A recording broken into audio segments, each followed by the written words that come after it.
I love to travel. That inspires me to take photos. Everything is interesting to me, and all the colors look good, and the light on the buildings are nice, and like just everything is catching my eye. For my paintings, I feel like it's separate than what I'm seeing normally. I think for my paintings, it's mostly emotion. I moved here from California, and I was living in Arizona. We didn't grow up in one area for a long time, so I did kind of jump around a lot when I was little. And I guess that keeps me from wanting to be somewhere for too long. My name is Diamond Parks, and I paint using different kinds of paint and then photography.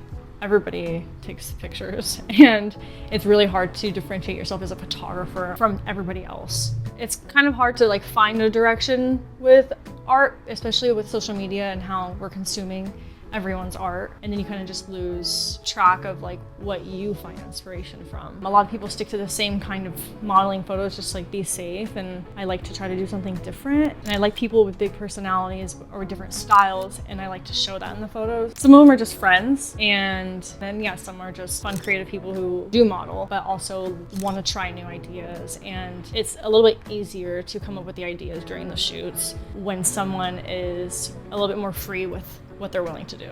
Like my friend Will, who jumped off in the Waikiki walls, and I got him in the air, and that was just really because it was like a cool shot, and it's creative and it's fun and it's a little bit different. I feel like all the portraits I want to take are very simple, and they're usually nothing crazy unless I'm trying to have fun with it. But I would say my ideal type of picture that I want to take is like a portrait of someone that is showing emotion, or I want them to look like they're thinking about something. For the paintings, I think that my inspiration mainly comes from nature and like colors. So I really love the sky. Sometimes songs will help me feel more emotional. So I have like a playlist of songs that I only listen to when I paint. Recently, I've been trying to discover a little bit more about where I find my inspiration from, or what direction I want to go with my paintings, because I would like to find some way to combine my photography and paintings. Recently, I tried those two paintings over there. I tried to do something based off of a photo that I took, and I think I want to try to go in that direction, so that way I can kind of incorporate both of them. And one of those ones is like, it was like a road trip I took, so it was like the picture of the sky with the mountain. It was just the colors mainly, and then another one I did was this flower, but because I don't paint things and I just go off the colors, it's mainly just like the colors of the flower and the photo in general. So it's definitely like a journey.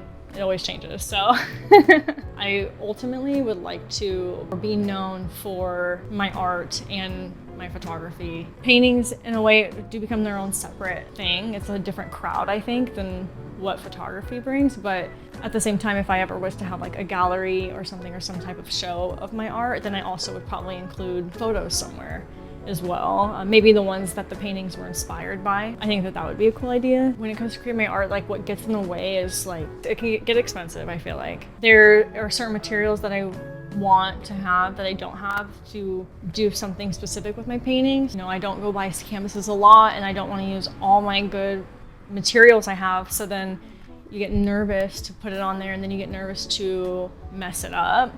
And when you want to try something new, you don't want to try something new because you like the way it came out, but you also want to have fun with it. And it becomes like an insecurity in a way. You know, I'm not good at talking about how I feel or talking about specific emotions that I might be feeling. I might not be good at that because of my experience as a kid. So I feel like it all kind of comes together at some point. And a result of that, I paint. It does tie in. It's just if you're aware of it or not. I only planned on being here for a year.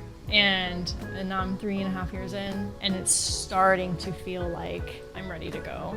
And I know the longer I stay, the more I'm not gonna like being here. I do feel like a lot of artists here, they kind of stick to the same people or the same style, and it's not a style that I have. My creative career is like a really big reason. I've always wanted to live in New York, and so I owe it to myself to try. There's a lot more connections that I would have in New York and live an entire life, and I don't want to spend it regretting not doing something and not trying. Even though I have had a lot more experience moving around, it's still, to think about me leaving sucks. To think about that moment that I have to say, okay, bye, you know. I know my future self won't be happy.